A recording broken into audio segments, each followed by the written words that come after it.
Abhishek Singhvi has marshaled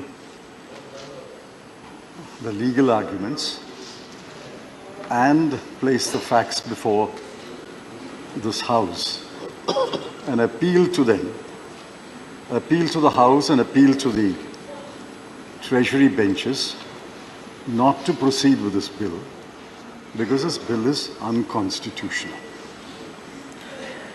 Now, I can understand the full-throated support given by the BJP.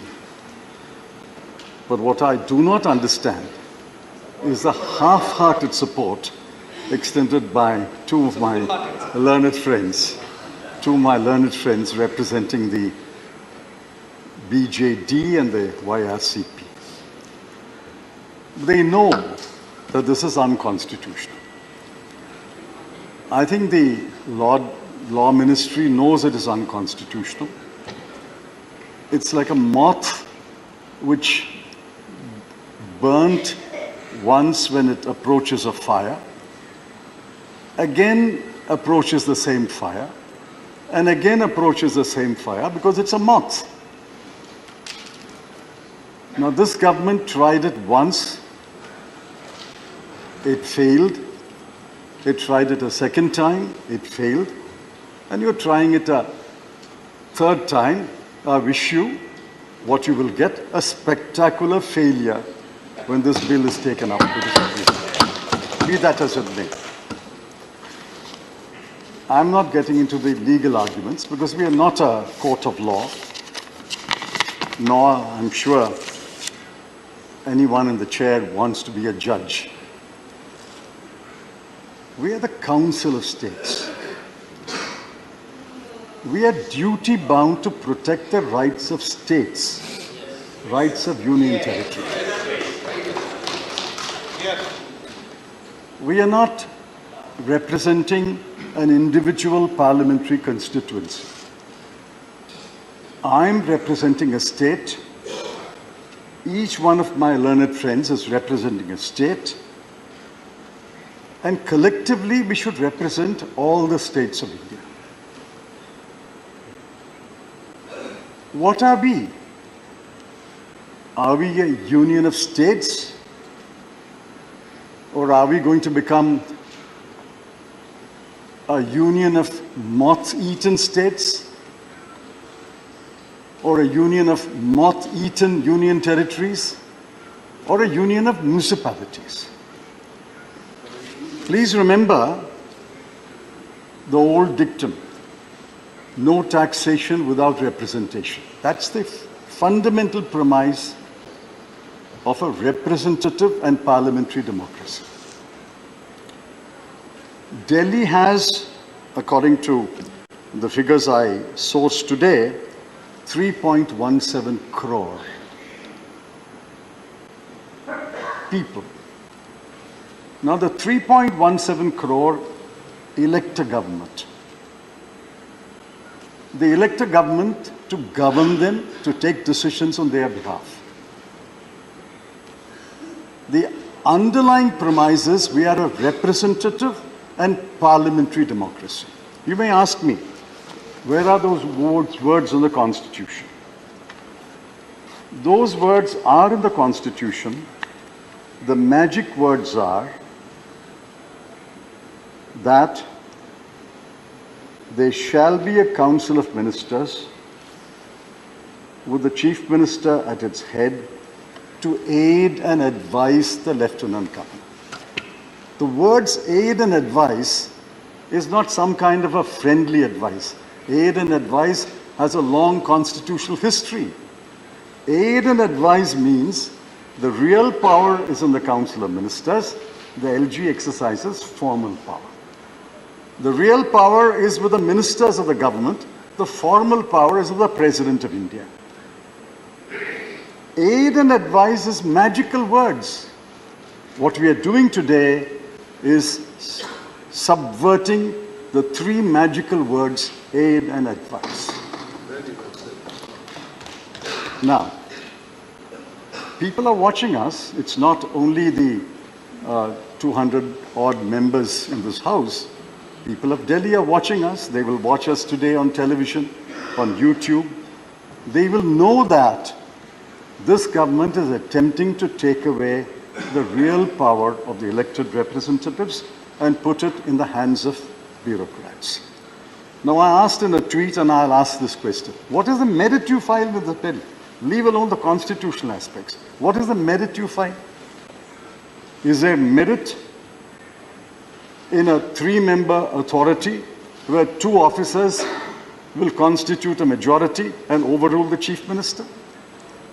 Is there merit when 2 members of the 3 constitute a quorum, they can even call a meeting, hold a meeting without the chief minister? Is there merit that even if a decision is taken unanimously, the LG can overrule it? Is there merit that the member secretary, who is the principal secretary of Home, will convene a meeting with or without the chief minister? What is the merit? What is the merit? I heard you on television. I heard the honorable member on television. I didn't find you mention any merit in any clause of this bill. You heard me. I heard you also. And I was even more disappointed.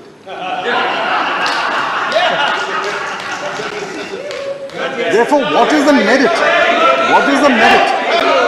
What is the merit? What is the merit? What is the merit in this clause? They are sitting in the opposition. What is the merit in any clause? There is which clause has any merit in it? I would urge the honourable member to get into a groove that We are does not not getting into the invite. constitutionality. I'm saying, irrespective of the constitutionality, which clause has Sir, any you went on a merit in it? tangent, physically and thoughtfully. Therefore, the honourable member had an occasion to be on his feet. I would urge you to confine to that Very limit. well, this is my view. It is expected of you, sir. No, I have great respect for their view. All I'm saying is, I didn't find them point out the merit in the clause of the bill irrespective of the constitution. So we have a bill today which the government thinks is the model for Delhi. They had invented a model for Jammu and Kashmir, and that is in court today. Please remember, we always talk about breakdown of the Constitution of India, breakdown of constitutional governance. Article 355, 356 speaks about breakdown of the constitutional machinery. What are we doing today? We are breaking the constitutional machinery. What did you do as a finance By minister? passing this bill, by passing this What bill, did you do as a finance minister? by passing this bill, we are breaking the constitutional machinery as envisaged. We broke it on 5th of August 2019 in Kashmir, divided a state into 2 union territories, and sending a chill in the spines of every state that any state can be broken into union territories. What are we doing today? We are breaking the constitutional machinery. Sir, Honourable member, let me end by saying, My- while I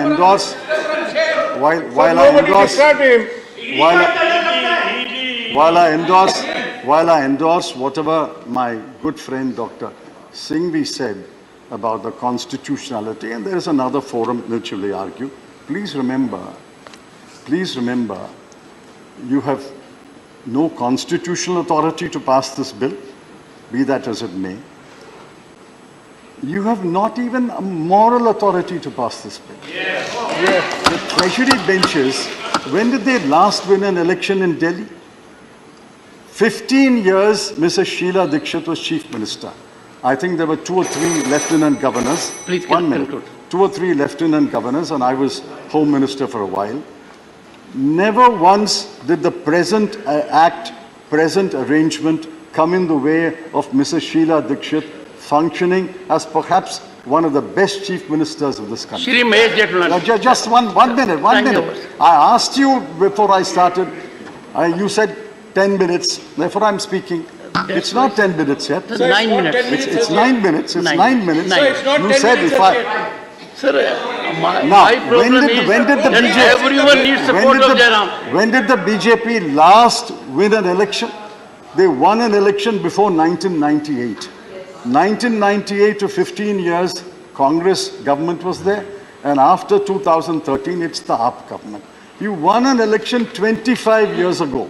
What moral rights have you to speak for the people of Delhi and say this is what the people of Delhi want? Shri, This is not what the